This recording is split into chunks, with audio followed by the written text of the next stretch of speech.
Good morning. Welcome on in this Wednesday. Thanks for joining us, DJ and PK. DJ's off today. I'm PK. Well, football is upon us. All right, not really completely, totally football. More like practice football. But we'll take what we can get. Weber State started its practice yesterday. First of the year with our new coach, the high school legend, Eric Kerr. Did phenomenal work at Jordan, did phenomenal work at Corner Canyon. Now what can he do with Weber State? Can he revitalize that program? Get it to where Jay Hill had it, to where it was a power in the big sky and at their level making the national playoffs regularly. I remember it well. It was always fun watching Weber play early in December on those Friday nights where it'd be freezing cold and the Wildcats would be playing football. I remember that very, very well. Hopefully for Weber State and Coach Kerr, he can get it going and get that program back to where I think a lot of us would like to see. We'll see how it develops here in his first season. They first started practice, the first college team in the state of Utah to begin football practice, and now we are waiting for the University of Utah and BYU to start practice. With that in mind, we are talking football for sure. Now, let me tell you something here. We got two guys who really do a phenomenal job for us at KSLSports.com. These guys, Mitch Harper for BYU and Steve Bartle for Utah. These dudes know their stuff. Ask them anything about the football team, and they can give you answers, man. I'm not going to be afraid to say they know more than I do. I mean, they know all about the recruiting. They know about who's the depth chart. They can go deep to it and deep into it, I should say. And they've got a lot of experience doing what they're doing. So with that in mind, what we did is that we spent an hour talking Utah football. We spent an hour talking BYU football. Now, BYU, they're going to have some media availability tomorrow on Thursday. They've done this the last few years. They used to have their own media day when they were independent, right? And they'd have it down there on their campus. And that was really cool. They did a phenomenal job at that television facility that they have. Put it on their BYU TV station, invite the media there. We would go down and broadcast and then be able to talk to as many players pretty much as we wanted. All right, well, they don't have exactly that this time, but what they do have is a golf tournament here for the media, and then they have players available. And so we'll be down there broadcasting tomorrow. It's going to be at Timpanogos. And then what we do is, since we've been doing that since they got in the conference, can't really have their own media tournament or media day the way they used to. But what they do is have this tournament, make these guys available. We'll be broadcasting there, and it's been since they've been in the Big 12. So what is this, their third season now? No, it's our fourth season going into the Big 12. And Kalani's there, and maybe we'll snag a coordinator. So make sure you're listening to us in the 7 o'clock hour tomorrow, because we will get going with that as soon as we get there, and those guys get there. Those guys get there around 7 o'clock. So, yeah, we'll be doing that. Look forward to that. But for now, what we're going to do is go with Utah. Utah begins practice, I think, next Monday. Morgan Scalley will have his first practice as a new Ute head coach, and they'll have some media availability after the practice. So we talk with Steve Bartle. So what we're going to do in the first segment here on this Wednesday morning is just talk about Morgan Scalley, what he's doing differently, how he is the right guy for the job that they need at this time to be able to go ahead and raise funds for the program and really embrace it. You know, that's what you got to do. You've got to be able to be out there and shake hands, man. You got to become a politician, because let's face it, money is what matters. You know, I was listening to Kyle Whittingham doing an interview. Big Ten's having their meetings in Chicago this week, and they asked him, how many times have players come into your office or agents or what have you, and they say, I want more. And he said, well, there's just too many to even count. So that's what's going on. That's what happens now. So you got to have the funds, right? Which means you got to go out and raise the funds. And if you're a coach, you got to embrace it. And I think with Morgan Scalley, he has the right personality to be able to do that. For sure he does. I don't think there's any question about that. And so going into it, you're going to be a head coach these days. You better be a politician. You better shake hands, kiss babies, basically do whatever you need to do to get the money going. All right, so we talk about that. And then we'll talk a little bit about the offense. Devin Dampier, what is he going to do? Can he recreate what he did in the bowl game? He was sensational. Can he stay healthy? Looking to pass the ball more downfield. That's a big thing. You know, Utah talks about it. Talked about it for the last couple decades, and then when they get in there in a crunch time, you know, it seems like they revert back. Well, a new day. So we think. We'll see if it's a new day. All right, here's the first segment with Steve Bartle. All right, thanks for joining us. Right now, we are going to talk some Utah football. It's not just all BYU here, because I bleed red. Absolutely, I bleed red. You can't argue. PK bleeds red. That's a fact. I'm speaking Have we tested factual. this theory on air? It's a fact. I bleed red. Cut me, Mick. I bleed red. Joining us now is our Utah insider. You can read all of his stuff, all of his material, all the stuff he puts on his social media and at KSLSports.com. His name is Steve Bartle. Steve, good morning. Thanks for coming in. It is football time, and I know outside of your cute little family that I saw the other night, you live for this. Oh, man, I'm so excited. Fall camp just a few days away. We're, 6 days from the first practice of fall camp under Morgan Scalley. Pretty exciting stuff. Now, Utah, man, my gosh, you could set your watch by it every day. For the last 2 decades, we knew what it was going to be. It was a model of consistency. Kyle Whittingham, we all know what he's about, man, and he'll bring that stuff to Michigan, and away they go. But it's a new day at the U of U, so just your assessment of just the newness of it all. Now, it's not entirely new because you've got the ultimate Utah guy in Morgan Scalley, obviously, and he's been in the program, but he brings in some new guys, new coaching staff. For a program that has no change for 20 years, all of a sudden they get it all at once. Yeah, it's kind of a unique situation with Morgan Scalley stepping up because it is a big change going from Kyle Whittingham to Morgan Scalley. First-year head coach, right? That's a new element that the program hasn't had to worry about for long time. But still the familiarity with who Morgan Scalley is, the fact he's been with the program since the mid-2000s as a coach, late 2000s, I guess, as a coach.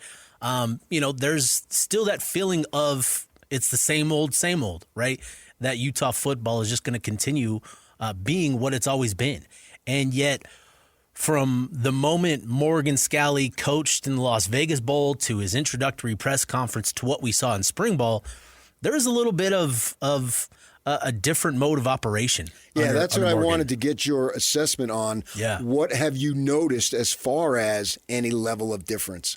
Yeah, going back to that bowl game, right? The on-field stuff first. That was our first exposure to Scalley as a head coach. I thought the offense was a little bit more aggressive. And obviously in a bowl game. Awesome. Yeah, in a bowl game, you're going to let loose a little bit and chuck the ball around, and that's what Utah did a little bit more. They took more vertical shots and capitalized on those opportunities. Then continuing into spring ball, I'll tell you, we had more access in spring than we've had under Kyle Whittingham in a long, it was a significant adjustment for us where we got to be up there multiple times a week watching full practices, not just 20 or 30-minute sessions. We got to watch entire sessions.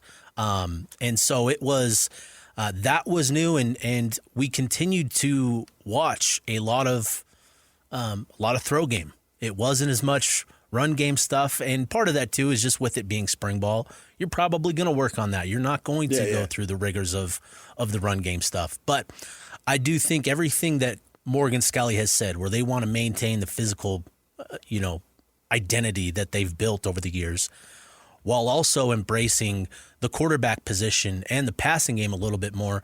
I think up to this point, everything we've seen so far suggests that they are going to kind of embrace that quarterback role.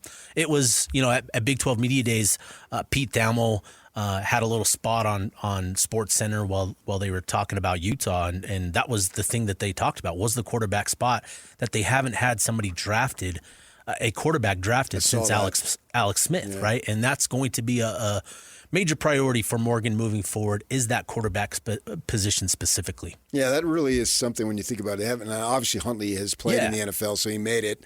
I don't understand why he wasn't drafted, but nevertheless, he did make it, and he was outstanding his senior year. There's no question about that.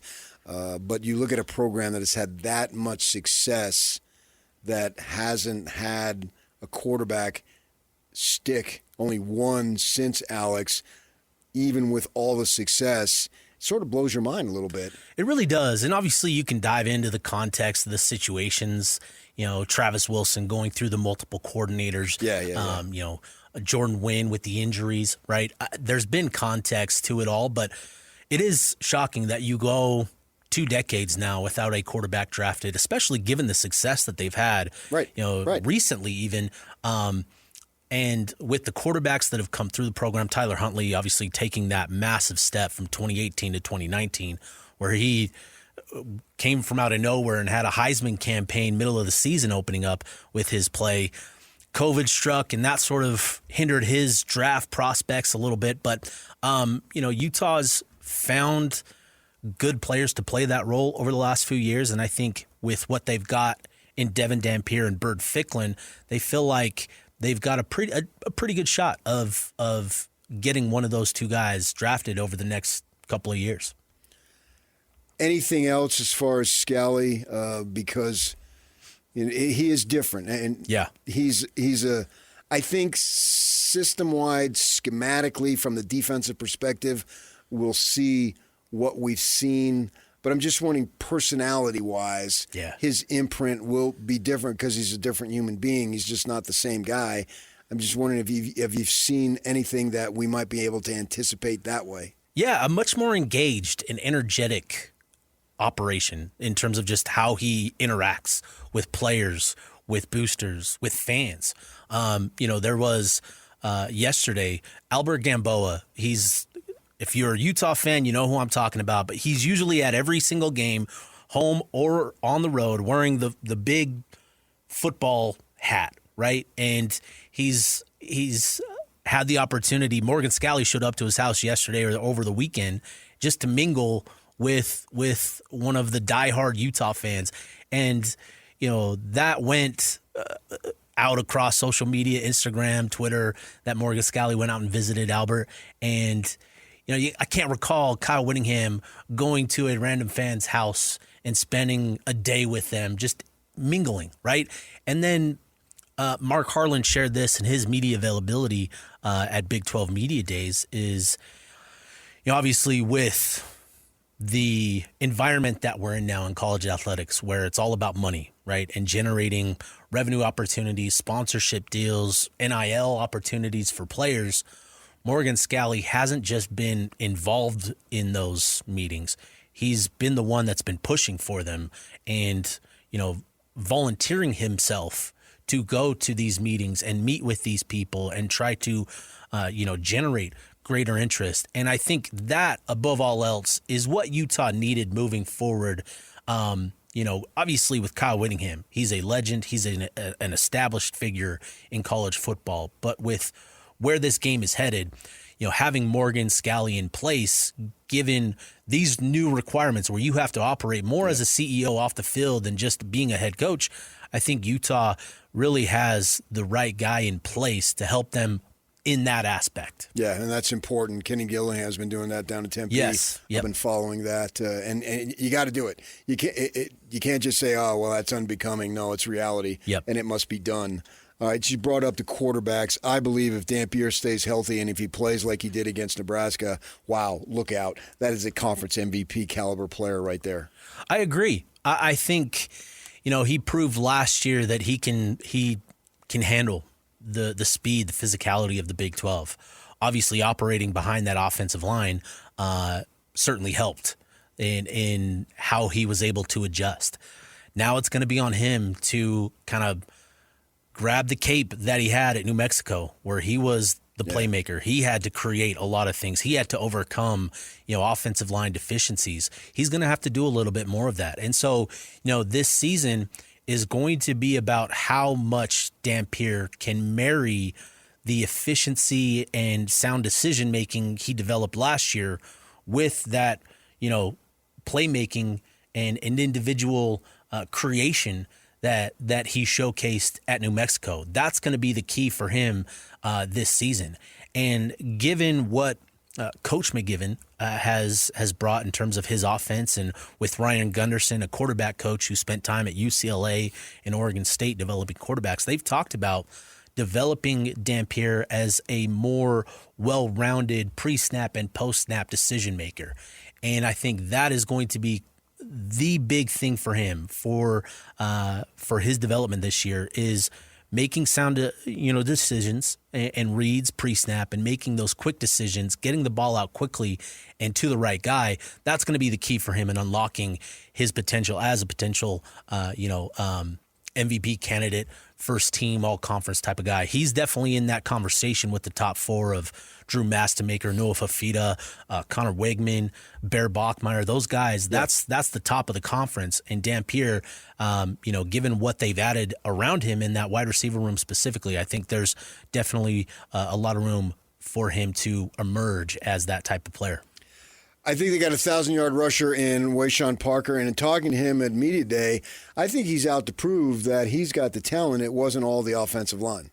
Yeah, I was watching film, over the weekend, and Wayshawn Parker, I was actually surprised at how often he had to create at the line of scrimmage. Given that offensive line and how we've come to talk about that group, and it was fantastic, right? Super elite in pass protection and run blocking. But Wayshawn had to create, around the line of scrimmage quite a bit. And not every single carry was that way, but, he has that ability to, navigate traffic around the line of scrimmage. And he's going to have to do a lot more of that this season. But the key here for Wayshawn and his ability to get to 1,000 yards is, one, the carry share. How many carries is he going to get? But Devin Dampier and Bird Ficklin, being the threats that they are, is going to force defenses to remain balanced. They have to respect the threat of Dampier and Bird on those option reads, and that's going to help Wayshawn as he tries to get to 1,000 yards. But he definitely has that ability, right? He has that sneaky, home run athleticism where it doesn't look like he's a burner, but he's still pulling away from guys once he gets. Guy. Yeah, he's reminds me of you a little bit. A little bit. He's got it's not a full on gut, but there's there's a little. He's sturdy. Yeah. So he is a talented player, and I think, as you mentioned, his mentality is going to be key to him this season, and wanting to get to 1,000 yards, wanting to do all that he can to help Utah get these wins. Now, Steve Bartle, our KSL Sports Insider for the Utes, you've heard this. We talked about the receivers for so many years, and they've got some new guys, and they got some guys that showed a little bit last year, and maybe they're ready to take a next step. But then you got oh my gosh, here we go again, and you know about this. There's a lot of skepticism with that receiver group. Why do you think that this could be different? Yeah, last year Utah did a lot with what they had in Ryan Davis, Dallin Bentley, Larry Simmons. Things didn't click with others, but they still had players emerge over the course of the season. And this year for me, when I look at Braden Pagan's numbers, 920 yards, coming 2 down drops, from Logan. Caught it in traffic, in contested situations at a really high rate. I think he was a 55% completion rate in contested situations, which is great for him. His ability, his threat, getting vertical, getting into the intermediate, is going to do a lot for the passing game. I think Utah's passing attack last year was just limited because, Ryan Davis was great working the intermediate and short areas of the field. Dallin Bentley, another intermediate and short area of the field type of target. It was a low ceiling, right? And this year with Braden Pagan coming in, Kyrie Scholes, these are guys that add some vertical stretch that are going to create opportunities like Larry Simmons, who had to operate specifically, almost exclusively, as the deep threat guy, him and J.J. Buchanan, because you had Dallin and Ryan, operating underneath. And so having that ability outside with Pagan, with Scholes coming in, it's going to create a little bit more flexibility in terms of who they can use in the intermediate and short areas of the field, which is going to open things up. So I think given the fact that you have a wide receiver one like Pagan, who has the proven production at Utah State, obviously it's got to translate, but the fact that he's coming with McGivern from Utah State, I think is a big advantage for him. And his presence will do a lot to help everybody else kind of find their role and kind of give McGivern some flexibility in maximizing their opportunities and how they utilize these guys. All right, coming up next, we're going to move into the second segment with Steve Bartle. Stay with us right here on 97.5, the KSL Sports Zone. Good morning. Thanks for joining us on this Wednesday. We appreciate your listenership this early in the morning. We've got Utah football to talk about. You just heard us talk about the offense. Well, naturally, what are we going to talk about now? We're going to talk about the defense, right? What's going on with the defense? Some new faces, some new guys are going to have to merge, particularly up front, and really at all three levels, the linebacker and also in the defensive backfield. There's some familiar faces, defensive line, where they've been sturdy for so many years. They got some new guys that now is their time. I mean, they've been in the program a year or two, maybe a two going into the third one for the case of Cash Dillon. But now's the time where they really need to make a name for themselves and establish who they are. So here we are with Steve Bartle. The headline today is football, and more college football. Joining us is Steve Bartle. He covers the Utes for KSLSports.com. We talked a little bit about the offense. Let's flip to the other side of the ball. We talked about, with change for Utah. I think this year I might have, I don't know if necessarily question marks is the right phrase, but intrigue maybe. Some newer guys who've been in the program, waiting their time, and now the time is here to see what they can do. So let's just start at all three. Up front, a kid like Carson Kafusi, a Cash Dillon. These guys have been in the program, but they got to step it up now. Yeah, those are two guys that I think Utah is going to be counting on to step up. Carson Kafusi was a true freshman last year as a defensive tackle. Cash Dillon is going into his third year this year. Those are two players that have stepped up in different ways. I think Carson has really kind of taken grasp of the leadership role, being a vocal leader in that defensive tackle room and kind of, grabbing on. So that defensive tackle spot up at Utah, it's a prideful position group. Sure, a lot of history. A lot of history there. And I think Carson has really kind of latched on to that element and really tried to lead with that in mind. And again, this is a credit to our opportunity to see him up close in practice during spring, just the way that he was talking and getting after guys and going through reps. You could tell that he's carrying a different confidence about him and really embracing that leadership role. And with Cash, he is he's viewed as the guy opposite of Lance Holsclaw, who we've had the opportunity now to talk to him a couple times this offseason.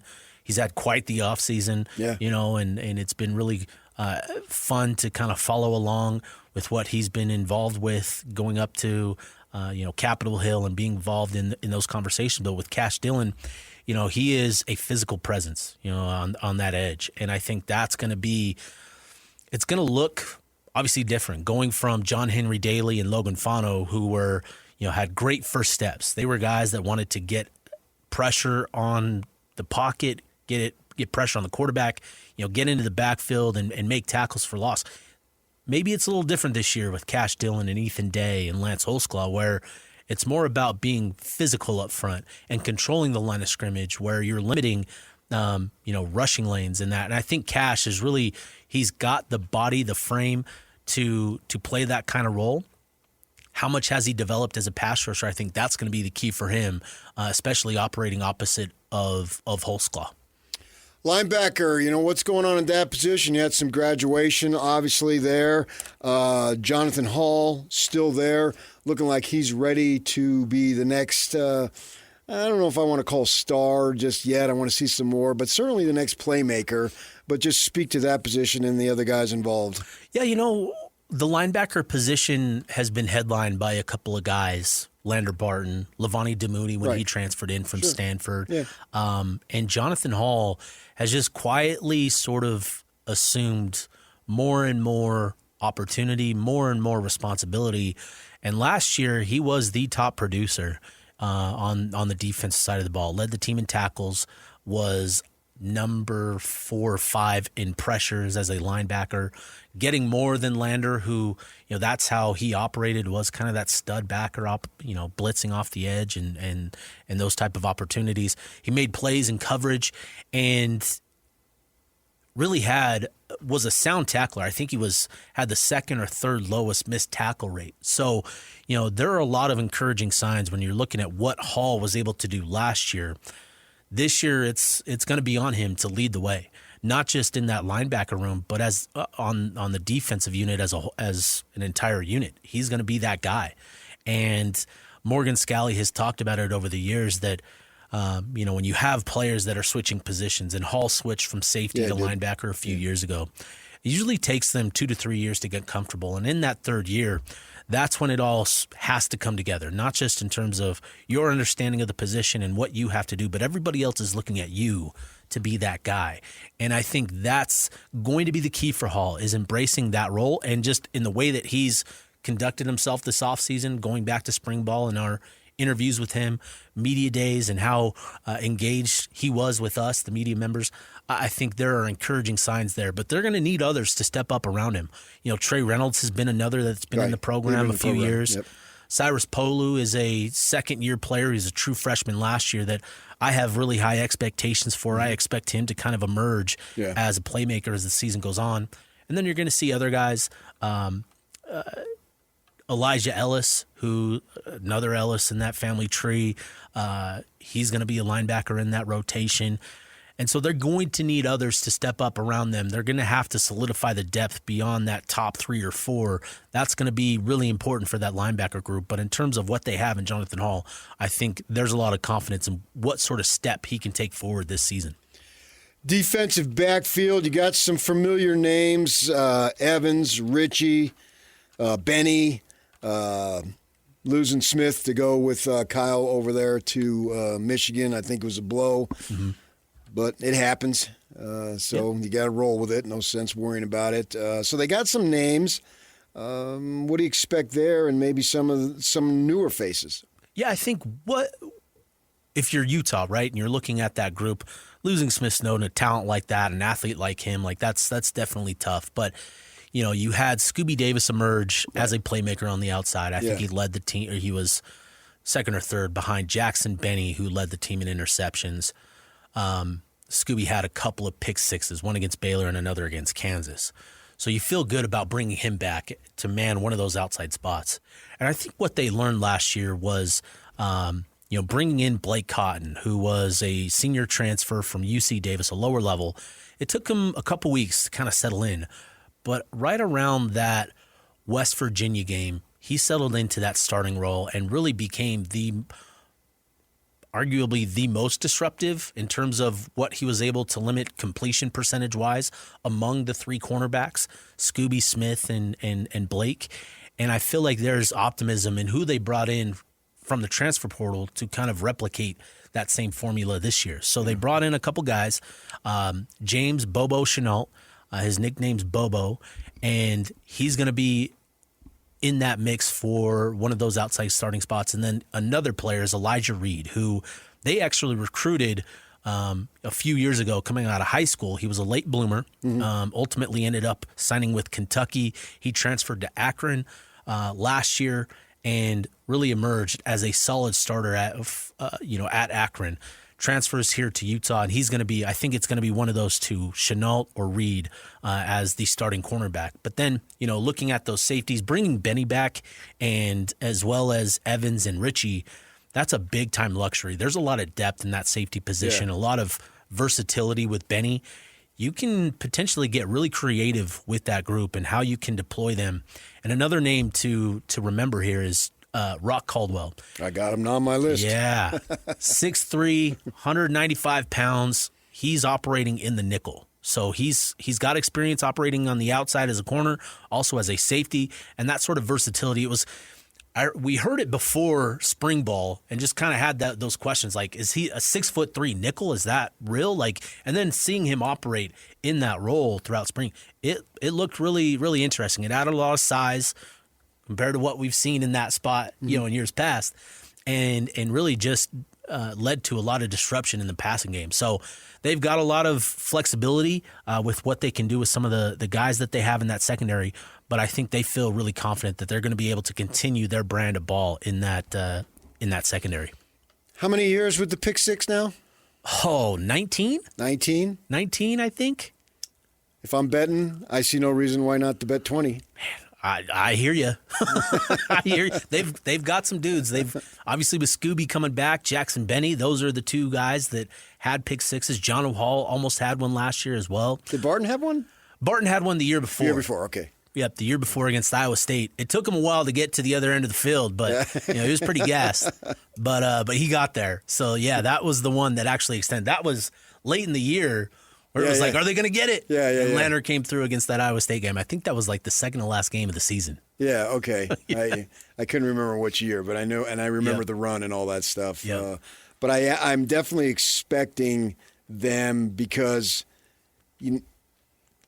on the defensive side, I mean, I know that they brought in a new coach because they made the change with Swan moving up and all, but you still got Sharif there. It just seems like they got a lot of continuity on that side of the ball offensively because of Kyle taking most. I think Atawaya was the only returner as far as a coach there. Defensively, maybe some newer names, which is exciting to see some newer guys to see how they can develop.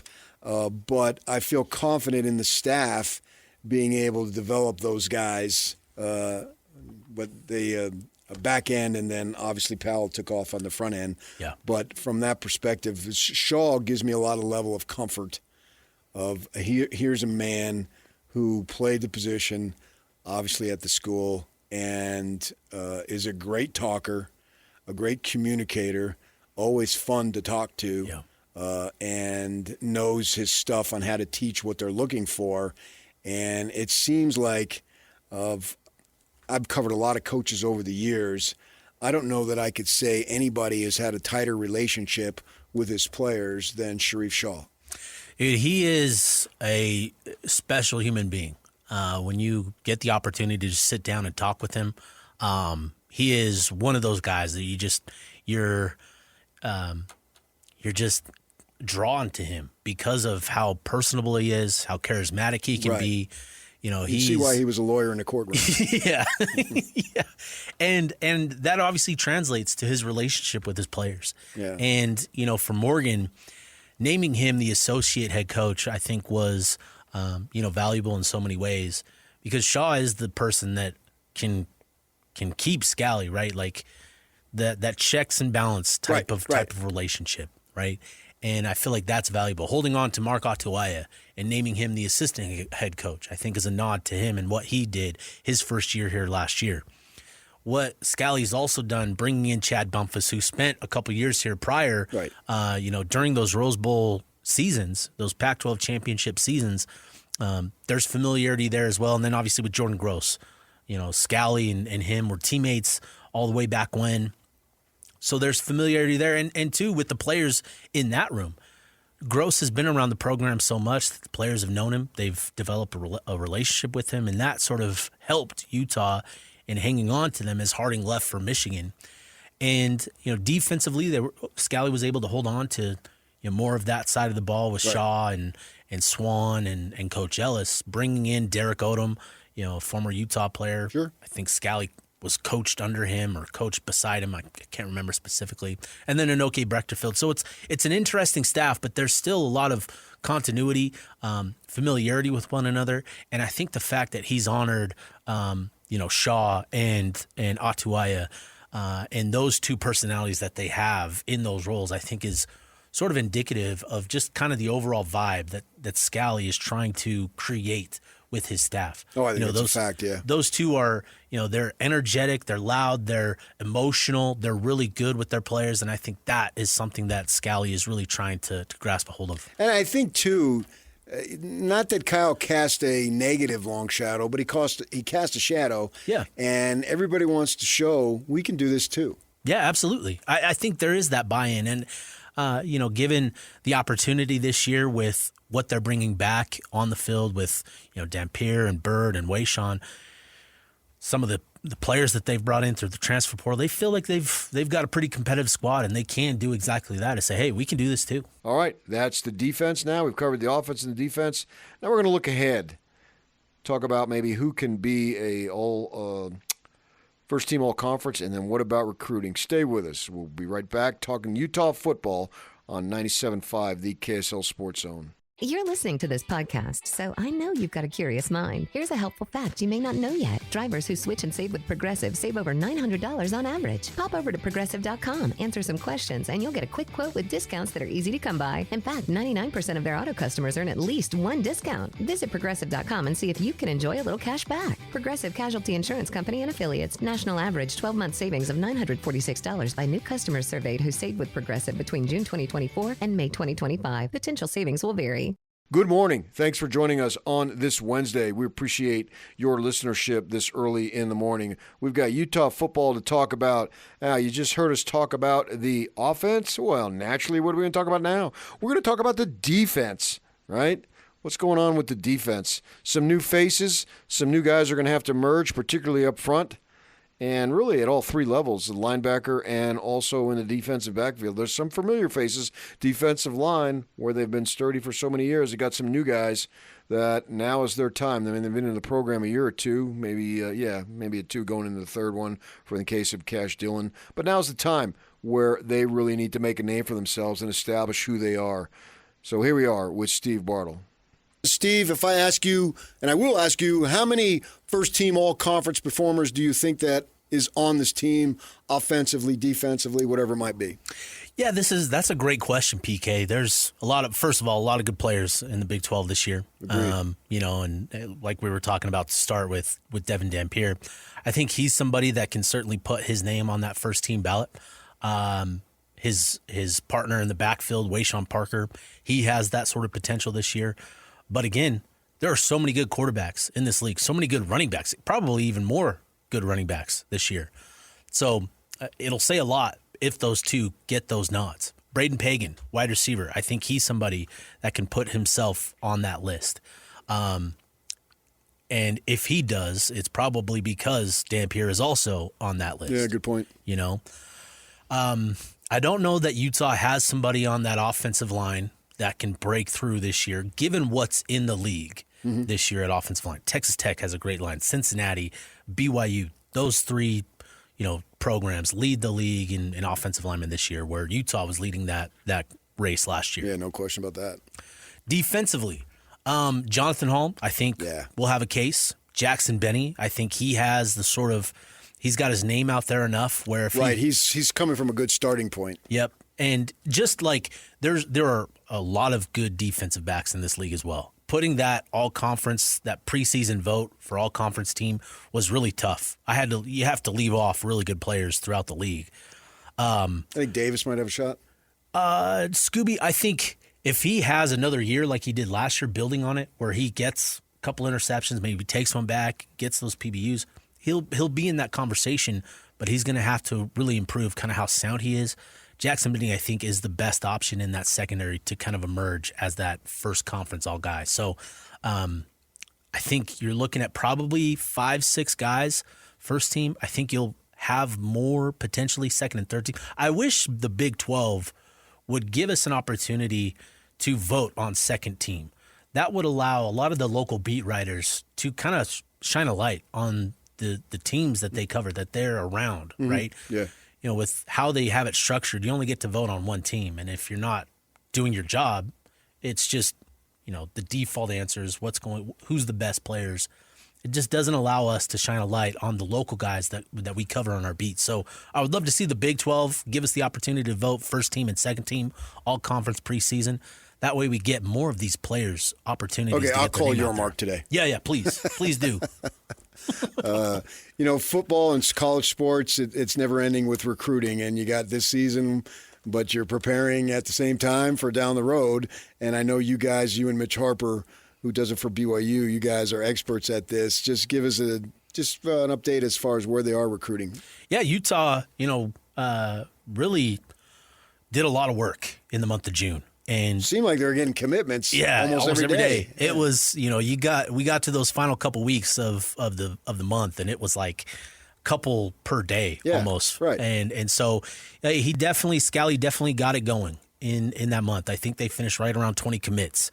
Which is significant because they entered the month with only 3 on the commit list. So, they really did a good job of hitting some pipeline states. Obviously, the focus was here within the state.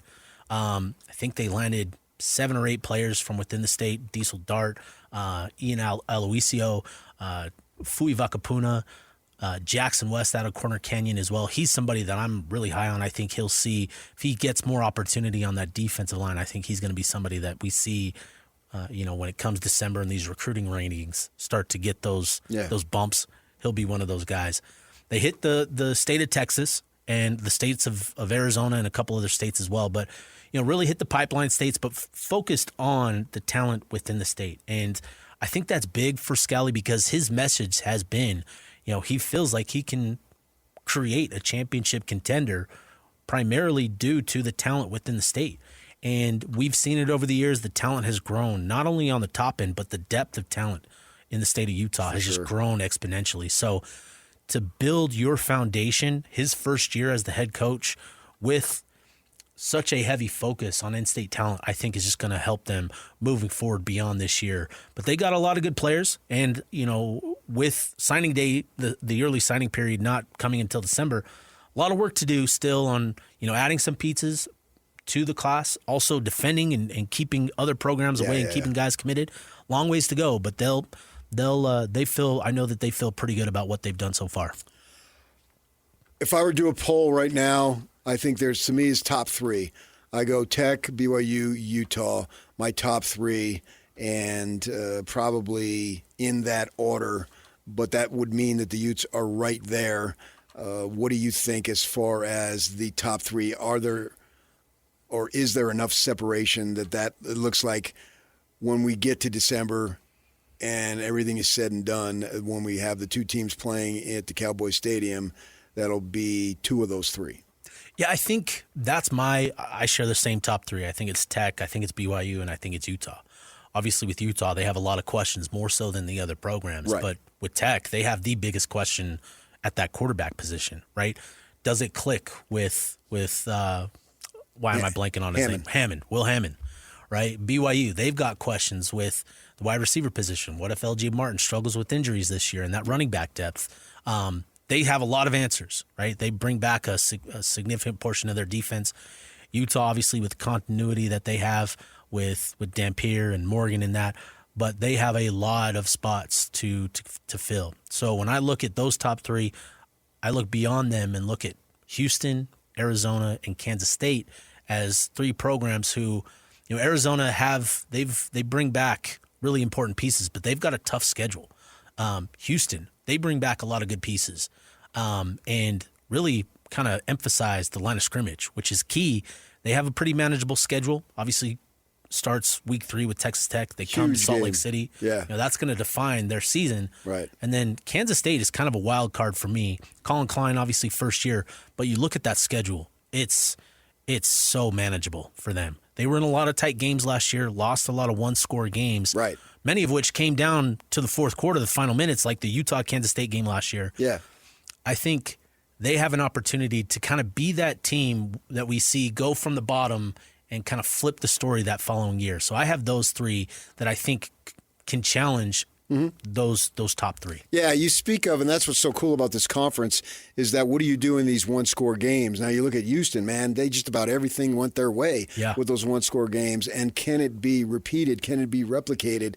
It seems like it's hard to be able to do that. And maybe Houston can do that. I'm not saying that they can't, but you just wonder their level of the ball bounce their way, whatever it might be in that particular season. And so I know like 2 years ago, the Devils, man, they were winning close games every freaking week. Right. And I know they had some injuries last year, and 6-3 is okay, but they weren't able to reproduce as good as they were because close games make me wonder, which as a fan and as a media member, I like. Yeah. Because that means, wow, it's exciting, and there's so many games that could go either way. But I do think those three teams I'm comfortable with. The other teams, I buy your reasoning. We'll see, particularly Arizona, because I think Fafita, I think he's the best passer in the conference. If he were 6'2", he wouldn't be at Arizona. No. He'd be in the NFL. Exactly. Yeah, exactly. He's that type of player. And with Arizona State, that schedule, all of your tough games are on the road, right? I know. Right. Texas A&M, it's not conducive. Tech, BYU, Arizona, they're all on the road. And that's kind of the difference between Arizona State and Utah is that all their tough games are at home. Yeah, I agree with that, and that could make a difference. And almost all of their tough games. Yeah, we'll see how it plays out. All right, that's Steve Bartle. That is our Ute Conversation. You can follow him the rest of the season at KSLSports.com and his social media, Twitter, and all that stuff. What's your handle and all that? At Bartle, KSL Sports. Yeah, very simple to remember. I've seen him out there. This guy, game day, is running around with his head cut off, trying to do everything on the field, over wherever the fans might be, what is happening, because we've had game day and Fox Big Noon, and I think game day, you drop about 7 pounds of just the sweat of you running all over the place. Easily. Dude, I've dropped 15 pounds since media day. Good morning. Okay, we've been covering Utah football. We'll talk about BYU football tomorrow. Tomorrow will almost be all day. We'll be down there I'll be down there in the morning, and then Scotty and the coach will be there right after me talking BYU football as they have a little version of their media day, locally speaking, tomorrow. But for right now, we've got one more segment on Utah football. And we're going to talk with Steve Bartle, who is our Ute insider for KSLSports.com. You can read all of his stuff, catch all the stuff that's going on there, and all the great work that he and Mitch Harper do. Our BYU insider can be found digitally at KSLSports.com, plus their Twitter and all the other stuff that they got going on there. We talk who does he think is going to be all conference, and then recruiting. Recruiting's taken on a new way now with the early signing period, first part of December, and these kids commit. June was a big month for Utah. They got a lot of commits going. It seemed like every day they were getting one commit after another, some days even getting multiple players. So where do they stand with recruiting? Here we go. All right, last hour was Utah. Coming up next, we got What's Trending, get you up on what's going on in the world of sports. Riley Jensen will be joining us for the rest of the show. Keep it locked on. We appreciate your listenership right here on 97.5, the KSL Sports Zone.